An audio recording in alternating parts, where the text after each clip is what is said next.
Hoje é a última aula deste curso do Hafetz Haim.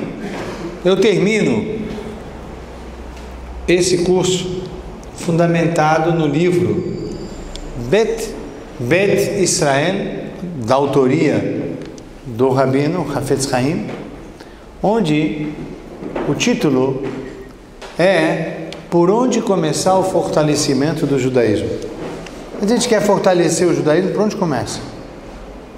O judaísmo é amplo. Vamos ouvir. O judaísmo é amplo. Por onde começar? Todo mundo aqui está falando sobre a casa. Começa pela casa. Começa pela casa. Vamos ouvir o que o Rabino tem a nos ensinar. Não podemos esquecer que esse Rabino, início do século XX, ele está sugerindo, a gente está hoje no início do século XXI, e talvez fazendo a mesma pergunta: por onde começar o fortalecimento do judaísmo? Talvez hoje a situação está mais complexa, talvez hoje a situação está mais difícil, talvez hoje a situação está mais confusa. Mesmo assim, a pergunta está no seu lugar, pertinente para os dias de hoje: por onde começar o fortalecimento do judaísmo? E eu queria fazer uma introdução que não pertence ao pensador, Rabino Hafetz Haim. Ele pertence a uma reflexão que fizemos aqui na sinagoga, justamente na sexta passada. Essa reflexão vai ajudar a gente entender o Hafetz Haim. Qual foi a reflexão que fizemos aqui? Hanukkah e os seus enredos ocorrem nos dias de hoje? O que vocês acham? O enredo de Hanukkah ocorre nos dias de hoje? O que tivemos na festa de Hanukkah? Uma invasão grega em Israel, e os gregos resolveram nos proibir do quê? Estudar a Torá, que mais? Brit Milá, que mais? Ser judeu, praticar judaísmo, circuncisão. Eles nos proibiram. Hoje em dia, isso é possível ocorrer? O judeu está em algum lugar no mundo, isso é possível ou não? Sim.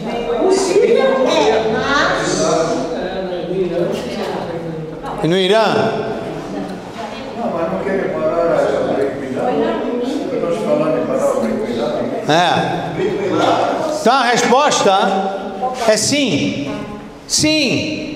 Quem acendeu a Hanukkah achando que essa historinha antiga para criancinha, para brincar de ser vivon, etc., engana-se. Nós estamos vivendo nos dias de hoje situação muito parecida com o que vivemos lá na história de Hanukkah inicial. Por exemplo, cito aqui: Tribunal de Justiça na Colônia, Alemanha, em 2018, este ano, proibiu o Brit Milá para judeus e muçulmanos. Onde isso? Na Alemanha. Bom, Antíochos, lá na Grécia, proibiu, e a gente fala Ala Nissim ve'ala Borga. A gente pensa, lá atrás, lá proibiu, hoje não tem. Que hoje não tem? A Alemanha proibiu. O antissemitismo não parou. Então, o que eles alegaram, os juízes da renomada corte? Que existe o direito à integridade física. Brit Milá é uma agressão ao físico do ser humano. Fora isso, o direito das crianças. A criança indefesa, 8 dias, você vai lá e faz uma mutilação nela. Verso liberdade religiosa, mas é a religião, sim, mas se a religião vem e ofende um princípio do direito, ganha o princípio do direito. Portanto, lá decidiu que não pode ter Brit Milá. E o que faz os judeus? Nada. O que fizeram os judeus no passado. Uns falaram, eu vou fazer como os gregos querem, são os judeus helenistas, ou em hebraico se chama mitavnim.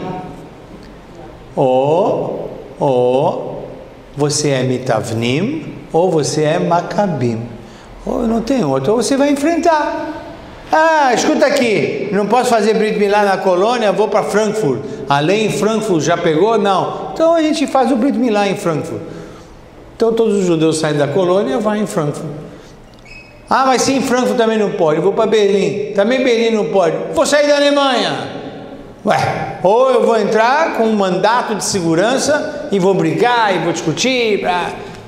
Ou eu vou falar, olha, enquanto dava, não dá, paciência. Essa é a lei do país. Temos que viver como ele. Tá? Mitavnim. Mas em 2018 na Alemanha proíbe-se isso? Na cidade de Colônia. Pode ir na internet, você vai encontrar farta matéria sobre o tema. Mas se vocês não gostaram desse, eu tenho mais um. Na Bélgica, em 2018 também, nesse ano, proibiu o abate da carne kasher. Então quem pensou que Hanukkah lá atrás, hoje em dia está tudo bem. Tá não. Qual foi a alegação? A alegação foi direito da proteção aos animais, crueldade versus liberdade religiosa. Ora, a liberdade religiosa até pode ser, mas quando entra em conflito com o direito de proteção dos animais, não pode. Mas eles matam de qualquer jeito o boi. Eles vão falar que tem que ter Mas tá ligado que o modo judaico é cruel. É um modo. atroadamente, tem que deixar o animal. Então eles dão um tiro, aí ou um golpe, aí eles ficam meio assim, Então, mas eles acham que a nossa matança é cruel e os animais precisam ser protegidos, tamanha barbaridade que nós fazemos com os animais. Mas tem liberdade religiosa? Sim, a liberdade religiosa é permitida na Bélgica, desde que não fira um direito constitucional e, portanto, a Bélgica proibiu o abate da carne kasher. O que o judeu belga vai fazer? Muito simples, ele vai ter que resolver. Ele quer ser Maccabi ou ele quer ser Mitavni? Ele vai ter que decidir, ou ele é um judeu helenista ou ele é um judeu macabista. O que o judeu macabista faz? Ele vai lá, protesta, vai entrar com um mandato de segurança, vai lutar, vai brigar, vai discutir. Ou o judeu belga, ele vai ser Mitavni, ele vai falar, paciência, enquanto deu, não deu, acabou. O importante é que aqui a gente trabalha, a gente vive bem. Deixa, essa coisa era do passado, tá bom? Mitavni, judeu helenista. Acabou. Isso aí, fomos vencidos pela força dos adversários. Então vocês veem, se eu quiser fazer outros casos, também atinge o muçulmano, halal, sim, atinge. Os muçulmanos são muito amigos nossos nesses assuntos. Mas eles também... Não, eles estão lá fazendo confusão, briga, discussão. E o pior é que estão. De maneira que, se eu quisesse fazer outras reflexões, eu podia. Shabbat e Enem, quem acompanhou nossa luta, dizer, o que vai fazer, filho? Você quer fazer Shabbat, mas se o Enem é no Shabbat, você é obrigado a ir ao Enem. Então, sou obrigado a ir ao Enem?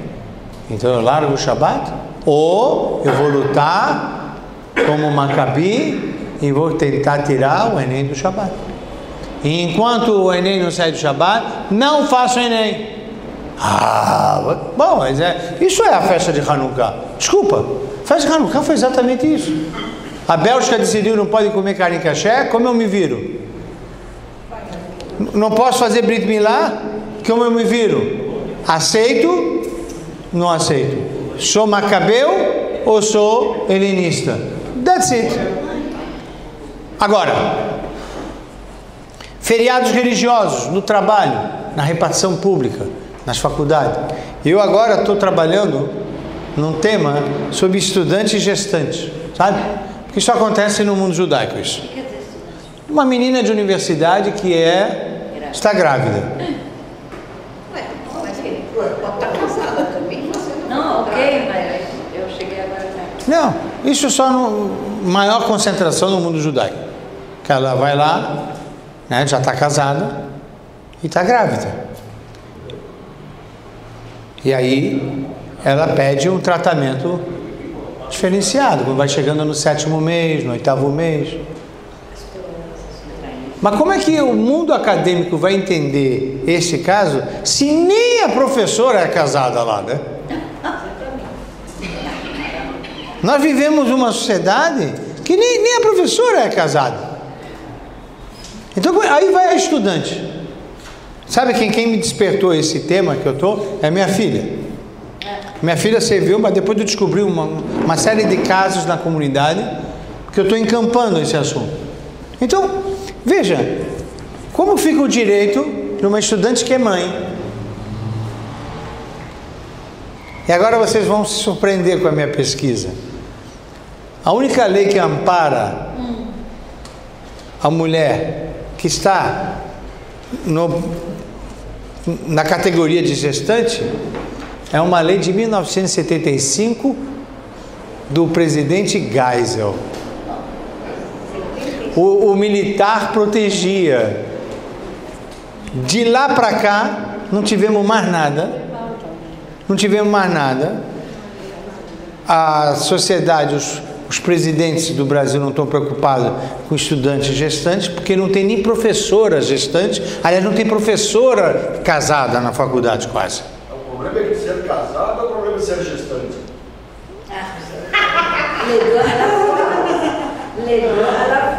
Não misturando essa coisa.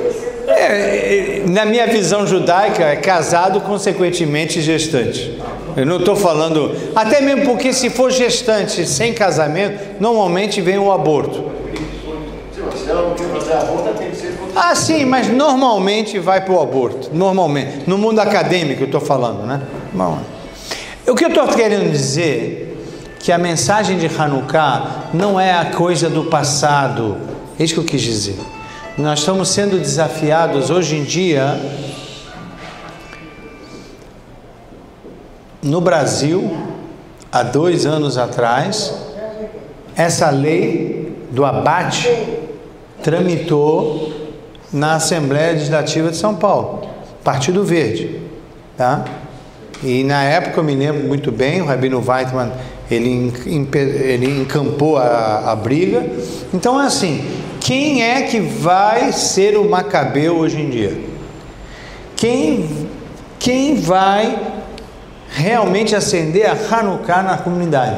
Quer dizer, quem está de olho nos temas em que há uma pressão sobre nós para retirar um preceito judaico, alegando 1000 coisas, para tirar o Brit Milá, para tirar o kasher, para ter exames no Shabat, feriados religiosos não serem respeitados.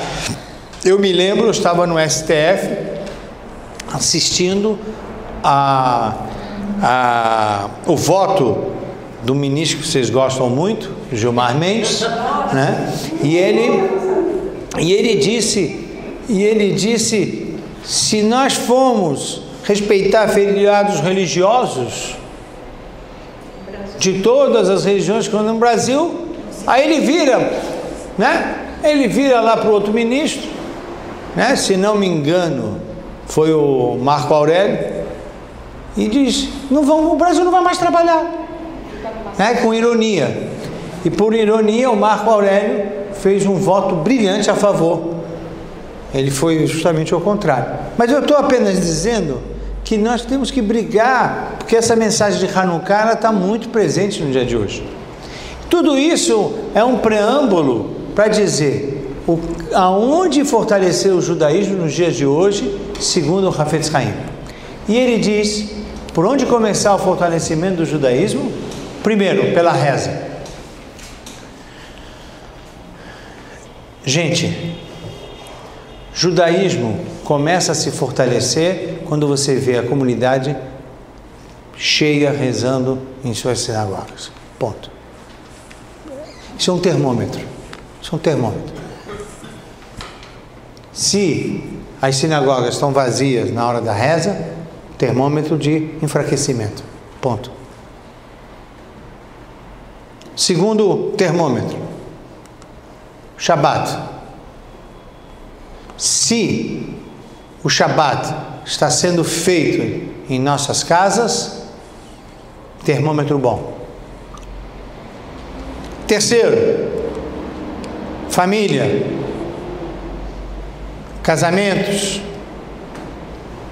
pureza familiar. Esse item é o terceiro sustentáculo para saber por onde começar o fortalecimento do judaísmo. Começo, não está em ordem. Reza, Shabat, família, estudo da Torá. Vocês vão me cansar de me ouvir. Sem estudo da Torá não se fortalece o judaísmo. Tem que ter encontros de estudo de Torá. Não tem encontro de estudo de Torá, não vai sair. Vai ter uma série de coisas, mas não vai sair. Então tem que ter tefilá, temos que aprender a rezar, temos que participar da reza. A reza tem que penetrar dentro da gente. Shabat tem que ser feito. Tem que mobilizar a família para sua casa e fazer o Shabat. Família, temos que motivar o casamento, a pureza e o estudo da Torá, por suposto. Agora o Rabino vai falar de cada um pouco, porque esse era o tema da aula, por onde começar o fortalecimento do judaísmo. Então vamos começar pela tefilá, que foi o primeiro ponto. Ele parte do princípio sobre 3 coisas o mundo se sustenta: sobre o serviço Korbanot, reza, isso é Pirkei Avot, al Shoshat Dvarim Haolam Omen, al Torá, al Avodah, ve'al Gimlut Chassadim. Avodah Bet HaMikdash, Korbanot, não tem mais sacrifícios no Bet HaMikdash, tem as rezas nas sinagogas, o mundo se sustenta pela reza. Portanto, se você quer fortalecer o judaísmo, tem que fortalecer a reza. Sem reza, o judaísmo está fraco. E o profeta Oséias, em hebraico, Hoshea, disse: aceita o pronunciamento dos nossos lábios em substituição à oferta de novilhos. Ou seja, o profeta já teve a visão de que no futuro aceite o pronunciamento dos nossos lábios, substituindo os sacrifícios de animais que se faziam na época nos altares. De maneira que a reza é um fundamento importante de fortalecimento do judaísmo. Disse o Rabino, então, em seu livro Beit Israel, disse o profeta: busque palavras sinceras e com elas retorna ao Eterno. Mesmo sem as palavras oriundas do estudo da Torá, busquem as palavras das preces. Não foi assim que Deus nos tirou do Egito? E Deus ouviu os gemidos dos filhos de Israel.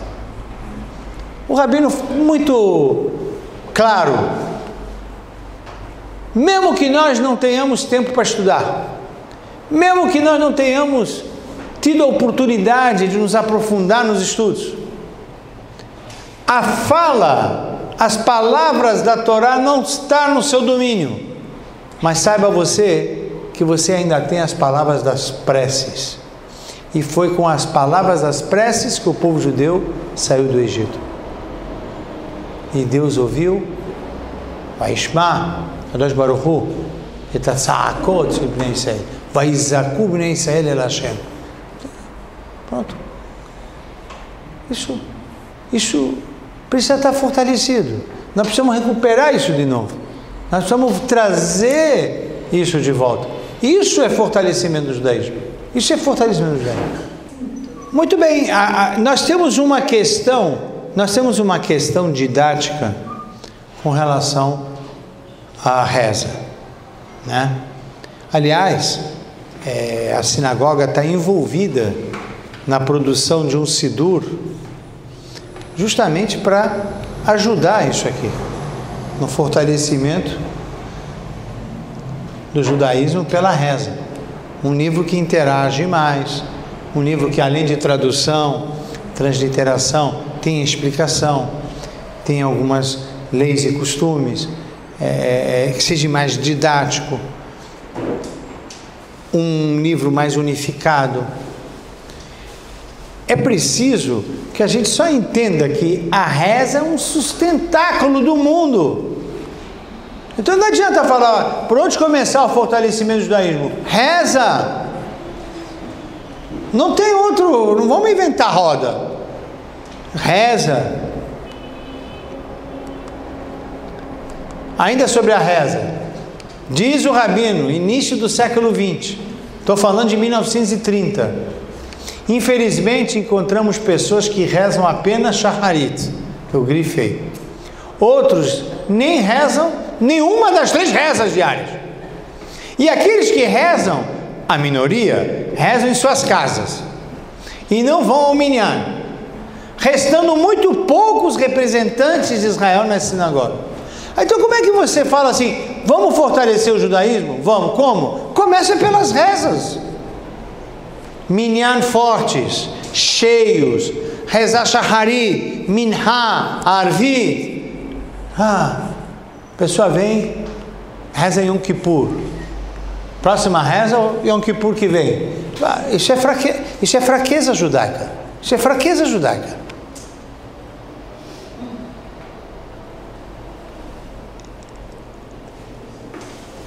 A força está na reza. Pronto. Saímos do Egito pela reza. Saímos do Egito pela reza. Não foi a reza de Moisés. Foi a reza do povo. Quantidade, união, força. Isso é força coletiva da prece. Mais ainda, se você olhar na reza, numa sinagoga, tem tefilá, a reza. Tem o Shema Israel, uma declaração de fé.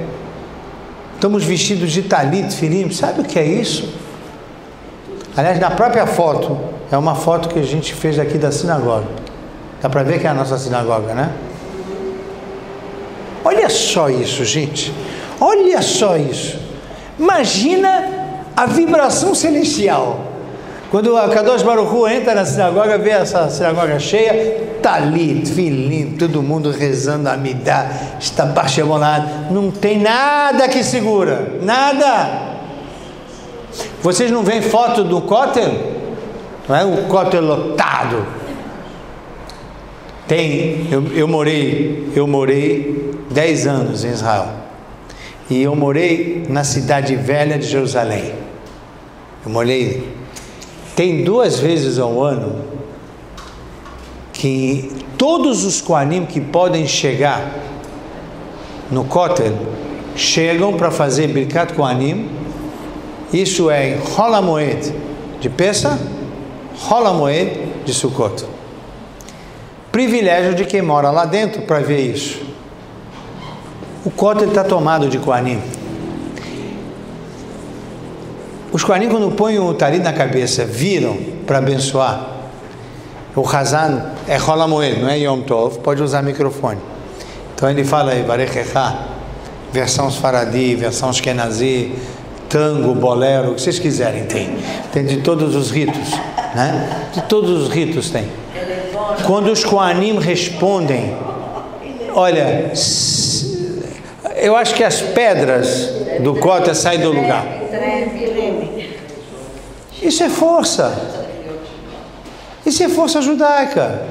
Aí você vê uma sinagoga assim, quando tem talit, filim, e todo mundo rezando.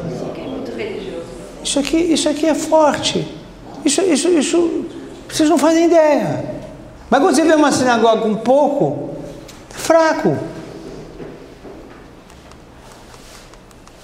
Por que eu falei isso? Porque está escrito na Torá: e todos os povos da terra verão que o nome do Eterno é invocado sobre ti e te temerão. Quando a sinagoga está cheia e nós temos o nome do Eterno invocado sobre ti, o que quer dizer invocado por ti? O que quer dizer sobre ti? Invocado sobre ti. Shema, aleha, sobre ti. Shema Hashem, alpicha, ou aliadecha. Mas não aleha, sobre ti. Sobre ti, sabe por quê? Porque quando a gente está no minyan e está de talit e tefilim, Deus está sobre ti. Está Hashem. Sabe o que é isso? A força do coletivo minyan. A reza para Deus. Shema Israel, talit, tefilim. Imbatível. Querem fortalecer o judaísmo? Comecem a pensar no fortalecimento da reza da sinagoga. Não tem. É isso. Ok, mais alguma dúvida da tefilá? Posso ir para o segundo ponto. Fortalecimento? Então amanhã todos na reza. Então, não, essa é uma decisão que tem que ser tomada por cada um. Shabat. Vamos para o Shabat. Olha o que o Rabino fala. Diz o Shabat, na literatura, a gente encontra o seguinte, no Talmud Shabat, página 11, Deus disse a Moshe: tem um presente aqui no Palácio Celestial e quero entregá-lo a Israel. Shabat é o presente, avise-os. Shabat é mataná. Shabat é um presente. Você fala do Shabat, você fala com um judeu assim, você vai cumprir o Shabat, aí faz, cara, esse negócio é pesado. Pô, eu quero te dar um presente, você está fazendo essa careta para mim? É um presente. Shabat é um presente. Quando eu faço o Kiddush, eu estou guardando esse presente. Eu estou abraçando o presente. No pensamento, na atitude, na fala. Shabat é a manifestação máxima que eu estou unido com um Deus que criou o mundo, um Deus que criou o homem, um Deus que abençoa o homem e um Deus que com essa benção está esperando que o homem produza. Isso é Shabat. Isso é Shabat. Eu preciso do Shabat, é um presente que Ele me deu para eu ter força, para eu exercer o que eu preciso fazer na semana que vai entrar. Isso é o Shabat. Deus quer te dar um presente e você fala: eu não quero presente. Como você não quer presente? Eu um embrulho, te entrego um presente, você pega o embrulho, põe aqui na mesa, nem abre o embrulho. Vai ver o que é. Shabat é para você. Vaivarech Elohim et yom hashevei. Vaivarech, Kadosh Baruch Hu te deu brachá. Vai pegar essa brachá, abre o embrulho do Shabat. Olha só a parábola do Rabino, muito bonitinha. Diz a parábola: um profissional coloca sua placa como médico e seu nome, doutor Palatnik, e abaixo, doutor Palatnik aberto ou fechado, indicando o funcionamento desse profissional. Mas quando não são mais colocadas essas placas, sinal, ot, em hebraico, significa que o médico não está mais nesse endereço. assim é cada judeu com o Shabat. As famílias que observam o Shabat indicam que Deus está presente neste lar. Aberto ou fechado, isso é sábado, dia da semana. Mas quando não há observância do Shabat, Deus não está nesse endereço. Peraí. Espera que eu ainda estou possuído pela parábola. Então ainda estou sentindo o efeito. Quer dizer, eu ponho uma placa fora, Dr. Palatnik, aberto. Significa que ele está lá e eu posso marcar algo com ele. Fechado, ele costuma estar lá, mas agora ele deu uma saída e volta. Mas se eu não tenho mais placa nenhuma, Dr. Palatnik não está lá. Shabat, tem uma placa na tua casa. Se eu faço Shabat, Hashem está comigo. Não faço Shabat, Hashem não está nesse endereço. Uau, é muito forte. É uma parábola, mas é muito forte. Porque a Kadosh Baruch Hu te dá um presente, ele quer ir lá e ele está te dando. Não tem Shabat? Tá bom, então eu vou sair daqui. Vou para outro lugar. Aliás, no folclore, que virou liturgia judaica, a gente canta Shalom Aleichem, os anjos são mandados para ver se você faz o Shabat na sua casa. Aí ele entra lá, os malachim entram na sua casa, Jornal Nacional. William Bonner falando. Aí o William Bonner vai fazer Kiddush? Não vai. Aí os malachim, Shalom Aleichem, não tem. Coitados, entraram lá. O que a gente vai fazer aqui? Nada. A Kadosh Baruch Hu fala para ele aqui. Não tem nada. Aqui não tem.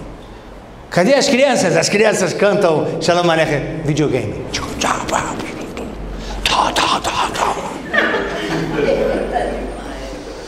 Shabat. Então, as pessoas têm que estar acostumadas dentro das casas. Os pais que mostram nas crianças isso, não vai sair jamais delas. Mas os pais que não colocam isso nas crianças, não adianta forçar. Tá bom, eu aqui, eu não vou, eu estou tentando fazer o máximo da apresentação do Hafetz Haim. Estou tentando ser fiel a ele aqui, apresentando o que ele pensa. Concordo? Eu fui produto disso na minha casa. Eu sei do que estou falando. Mas não é esse agora o ponto, tá? Estamos falando do Shabat, a importância do Shabat. Ot beni uben benei Israel. Está escrito na Torá que é um ot, é uma placa, é um sinal entre eu e Am Israel. Tem a placa, eu vou. Não tem placa, não vou. Acabou. Então o rabino não pode ficar também, esperam que o rabino seja um cara de ouro, que nem o bezerro. Por que o povo judeu fez o bezerro de ouro quando Moisés não estava? Sabem por quê? Porque eles queriam um rabino de ouro, que não fale nada, que nem o bezerro, fica lá. Moisés não era assim. Moisés falava, tem que levantar, botar tefilim, shaharit, shiur, vem para a aula, vem. Aí Moisés subiu, demorou para voltar, fizeram o substituto do Moisés. Aí trouxeram um bezerro de ouro, botaram ele na cadeira, para dizer, esse é rabino, olha, ele não fala nada conosco, não molesta a gente, não pede nada da gente, não exige nada, não chama a nossa atenção. Esse é rabino de ouro, zero, ele é um zero. Ele é uma idolatria, não serve para nada. Está claro aqui, Shabat? Família, terceiro. Terceiro.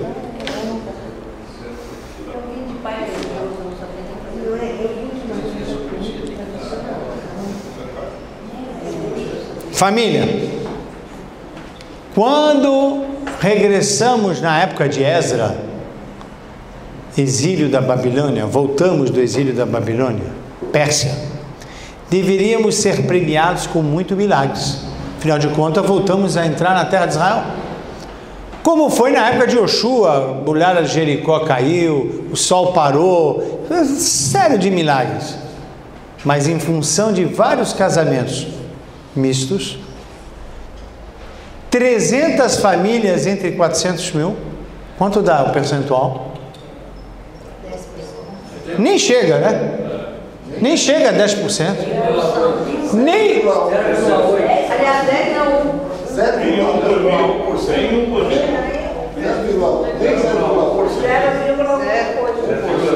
0,9? 0,7? 0,1? Então, gente, prestem atenção. Ribono Shel Olam, olha o que o Rabino Hafetz Haim falou em 1930, início do século 21, 300 famílias de 400 mil voltaram da Babilônia mistos, e isso já produziu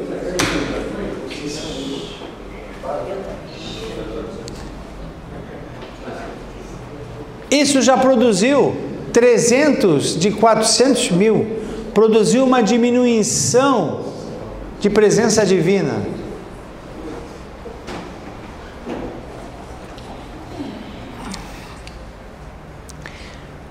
Trezentas famílias entre 400 mil que migraram para a construção do segundo templo. Tivemos que reconstruir o templo e a nação com muito esforço e sacrifício. O povo ficou enfraquecido. Por 300 a 400 mil, qual é o percentual? 0,1%. Você sabe qual é o percentual hoje? Bom, então eu vou dizer. Unicamp, Sérgio de la Pérgola, o maior especialista em demografia judaica da Universidade Hebraica de Jerusalém, fez uma pesquisa no Brasil com a Universidade Unicamp. Brasil, 70%. Se 0,1% fez isso, o que vocês estão achando que 70% vai fazer? Por onde fortalecer o judaísmo? Já falei. Em nome do mestre. Reza, Shabbat, família. Família. Não é verdade que é o problema dele que escolheu isso. Não é verdade. É problema dele e meu e de todos que estão nessa sala. E de todos que não estão nessa sala e estão em outras salas. Quem perde com isso é o povo judeu. O judeu fica mais fraco. Terá muito esforço e sacrifício para se manter. Por causa de uma decisão do livre-arbítrio dele. Ou dela. De quem for. Nós ficamos fracos. E o mikve? Aliás, mais uma vez, é interessante que também na sinagoga estamos trabalhando na construção do mikve. Interessante. São os pontos que precisam fortalecer. Não adianta, não tem outro. Vamos fazer qualquer coisa que vocês inventarem. É legal. Evento, isso é legal, muito legal. Mas se não tiver reza, se não tiver Shabbat, se não tiver família estruturada, mikve, se não tiver o próximo ponto que a gente vai ver, o judaísmo não se fortalece. Não se fortalece. Com todo respeito aos projetos que a Hebraica faz, se não tiver esses 4 pontos, na visão desse mestre, o judaísmo não está sendo fortalecido. Ponto. O que está sendo feito na Hebraica? Campeonatos, muito legal. Vôlei, futebol, handebol, muito bom. Mas isso fortalece o judaísmo? Não. Você quer dar a mais? Garantir os 4, quer dar a mais? Hazak Baruch, pode dar. Mas a Hebraica também quer muito Sim, eu não quero entrar nesse assunto. Isso aí é outro. Pureza familiar. Sabe, a pureza familiar da mulher casada aí ao mikve é muito mais séria do que a proibição de comer carne de porco, por exemplo. Por que é mais importante? Mas é uma jogada, né? Os mestres querem mexer com os brios. Lembra que o próprio Rabino falou que falar mal do outro é mais grave do que idolatria? Ele tinha falado, numa das aulas a gente viu isso. Ele faz muito isso. Ele para mexer com os brios, mulher para ir, sabe que mulher em Yom Mikveh é mais sério do que comer carne de porco. Se uma menina chega para mim e fala, Rabino, eu prometi para o meu marido que eu vou fazer uma mitzvah a mais agora. Sim, qual? Ou eu paro de comer carne de porco ou eu vou ao mikveh todo mês. Aí eu falo para ela, continua comendo carne de porco e vai ao mikveh todo mês. Ai, Rabino, você vai falar isso? Vou. Continuar a comer carne de porco. Continua comendo carne de porco, mas vai ao mikveh todo mês. Mas está aqui. Está escrito, Está aqui. Porque a gente não está entendendo a importância do mikveh. A gente não está entendendo. Pode ser que foi falha nossa, que a gente não ficou batendo muito na tecla, tal, mas tem que bater na tecla. 15 dias a mulher casada é mulher, 15 dias ela é só irmã do marido. E para voltar a ser mulher tem que ir ao mikveh de novo. Todo mês? Todo mês. É por isso que a gente está fazendo a obra. Não está fazendo a obra para virar o quê? Museu? Produzir, mudar. Eu preciso mudar. Você quer fortalecer o judaísmo? É por aí. Não é? Não é por onde? Precisa ver se as mulheres casadas não querem. Hein? Se elas vão estudar quais são as coisas boas que o mikveh traz, se Deus quiser. Se elas vão estudar e vão ouvir, se Deus quiser. Se Deus quiser. Último ponto. Gente, não esquecer, por favor, esse índice é muito interessante. 300 de 400 mil já nos trouxe esforço e sacrifício. 70%? 70%. A gente tinha que sair daqui e falar, gente, vamos fazer como se fala? Um mutirão para ajudar o nosso povo. Não é ajudar o outro que está nessa situação, é ajudar o nosso povo e ajudar a si mesmo. É como uma pessoa que está num barco, aí ele vai lá e faz um furinho. No hebraico tem umas palavras que só no hebraico dá para falar. O cara está fazendo um buraco no barco, aí ele vira Atembel, mata você. Ô seu bobo, se você está fazendo um furo, o navio vai afundar assim. Relaxa, aqui é meu espaço, eu faço o que eu quiser no meu espaço. O furo é onde eu sento, não é onde você senta. Tembel, o furo aí prejudica todos nós. Eu decido com quem amo. Hazak Baruch, é verdade, você decide com quem ama. Mas saiba que isso é um furo que vai mexer em toda a embarcação judaica. Ponto. Não dá para ficar. Não tem mutirão. Porque senão, se vocês vão me deixar sozinho, aí tá bom. Aí eu vou ser metralhado. Mas se começam a ouvir desse, daquele, dela, daquele, isso aqui não é coisa do rabino só. Isso é coisa do povo judeu. O povo judeu está envolvido com o tema. Diretoria, não diretoria, jovens, mais velhos. Todo mundo tem que estar envolvido com isso. Pois não? Uma curiosidade. Qual é essa proporção em Israel? Bom, em Israel...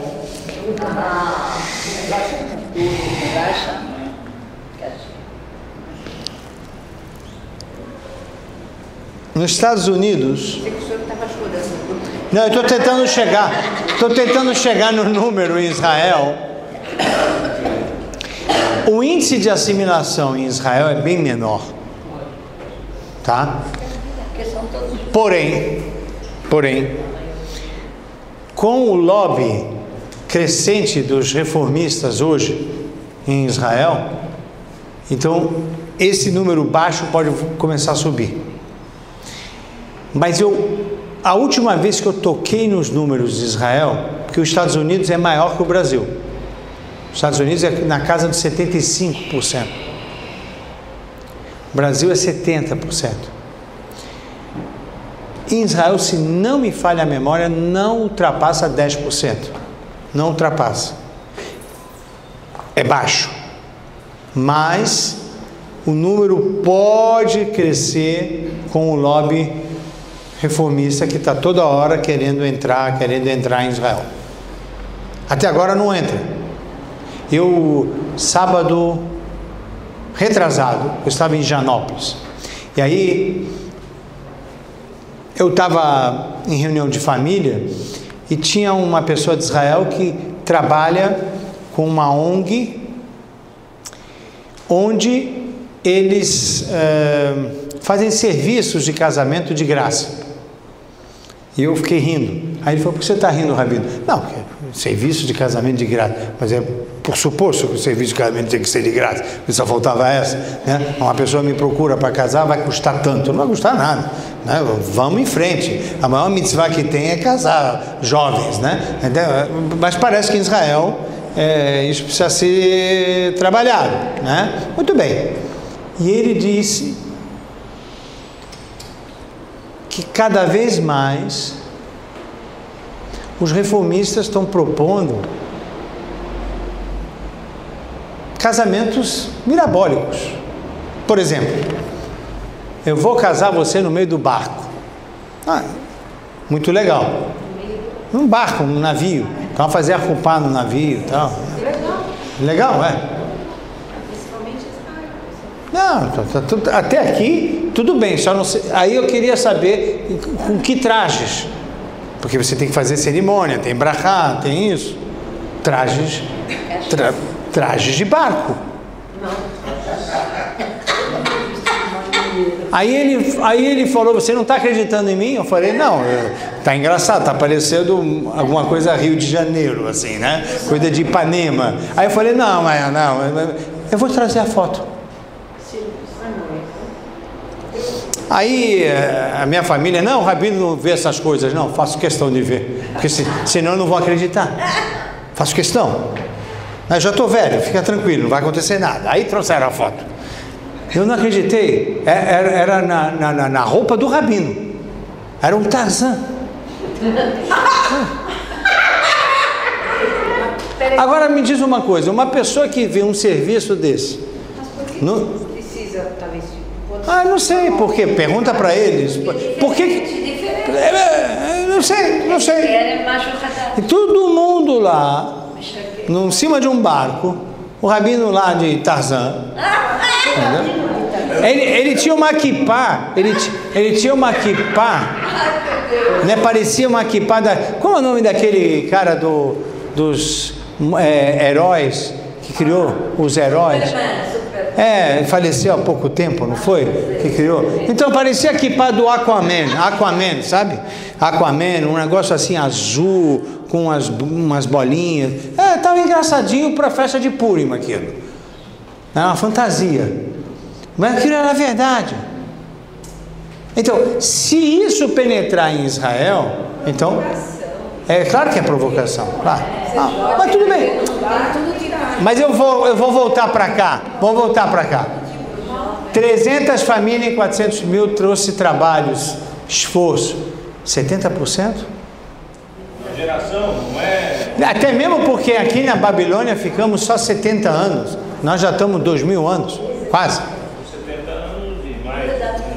Agora a gente já está 1900 e poucos anos, 48 para 49 anos, sem o Beit HaMikdash. Então, quer dizer, o estrago da diáspora e da galuta é grande. Última base para reforçar o judaísmo, estudo da Torá. E o Talmud já disse, a maior de todas as mitzvot do judaísmo é o estudo da Torá, é a maior. Alguém pergunta, qual é a maior mitzvah que tem no judaísmo? Estudar a Torá. Estudar a Torá. Diz o profeta Isaías, pois os meus pensamentos não são iguais aos vossos, nem meus caminhos são os que trilhareis, diz o Eterno. Assim como dos céus desce a chuva e a neve, e para lá não vão retornar sem que primeiro reguem a terra, também a palavra de Deus não retornará para mim vazia. Se tem estudo da Torá, a palavra da Torá entra no nosso coração, não volta para Deus vazio. Ninguém continua igual depois que ouviu palavras de Torá. Ninguém. Zero. Agora, se não vem ouvir palavra de Torá, não tem saída. A palavra de Torá tem que vir, tem que entrar. Se as gotas da chuva fazem seu papel e não retornam sem produzir alimentos, assim as palavras de Deus oriundas do estudo transformarão cada judeu em componente de um Goi Kadosh. O estudo da Torá tem esse poder de transformação. Quanto mais a gente pode fazer estudo de Torá, maior será a transformação desse povo para o seu fortalecimento. Não tem estudo da Torá, não tem saída. Goi não é quem não é judeu? Não, a palavra Goi em hebraico é povo. E por que foi então? Foi utilizado como demais povos. Não é pejorativo. A palavra Goi não é pejorativo. Goi é, por exemplo, o profeta diz, Mi ke'amecha Israel, Goi Ehad Ba'aretz, povo único, o povo de Israel. Goi Ehad Ba'aretz, Goi Ehad, povo único. Então, Goi, está tudo certo. É uma palavra originalmente em hebraico para dizer povo.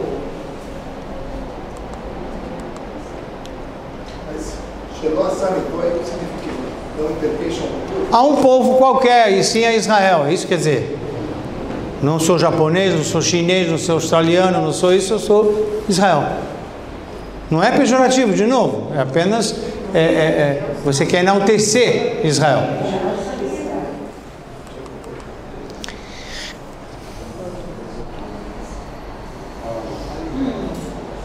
Para terminar, é o último slide. Aí depois tem a eleição do próximo curso.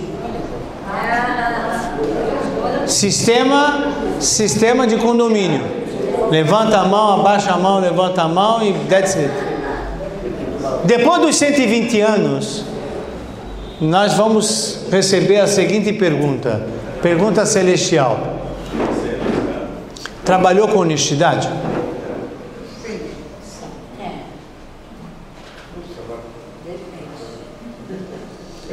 Só que esse tema não é o nosso.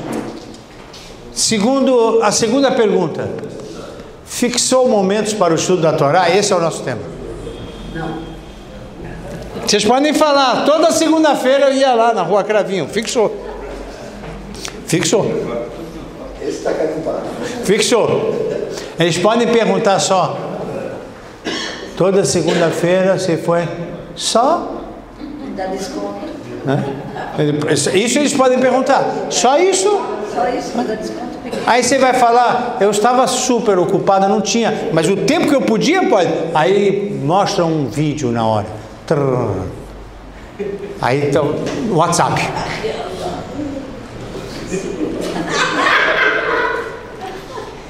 Essa era a sua ocupação? Você não podia ter mais aula de Torá?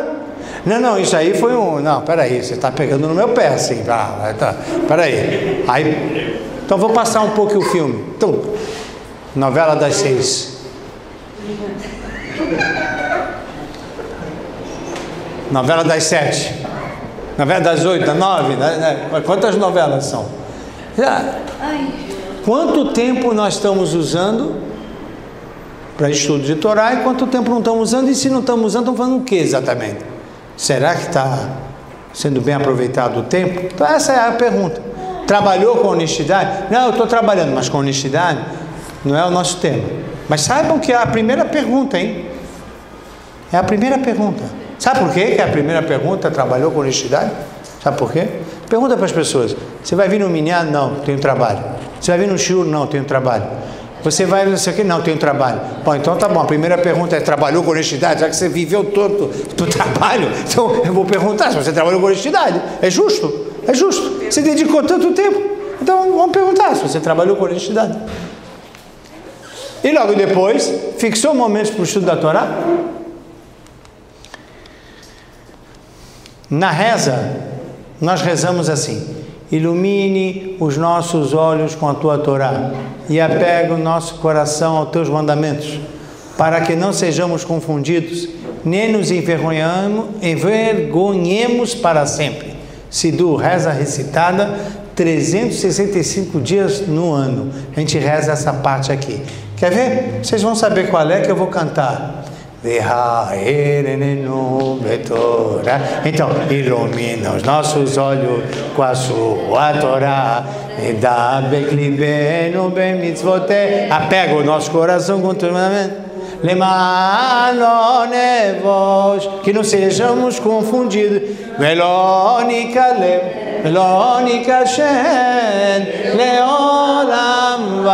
não sejamos envergonhados para sempre. Envergonhado do quê? A gente reza isso todo 365 dias. É verdade que a gente só canta no Shabat, mas o texto é igual todos os dias do ano. Não vamos ser envergonhados quando, aonde e como. Muito fácil. Esse Sidur está relacionado a esse Talmud. Vão nos perguntar se a gente fixou momentos para o estudo da Torá. E a gente vai ficar envergonhado quando a gente falar: não, fixei, não está proporcional. Lá vai a música agora, quando a gente cantar, a gente vai pensar melhor. Porque o estudo da Torá é sustentáculo do fortalecimento do judaísmo. Por isso é tudo isso.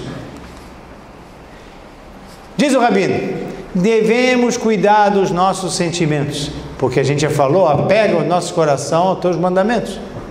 Amamos a família, os filhos, o trabalho e outras atividades do mundo. E o amor ao Todo-Poderoso?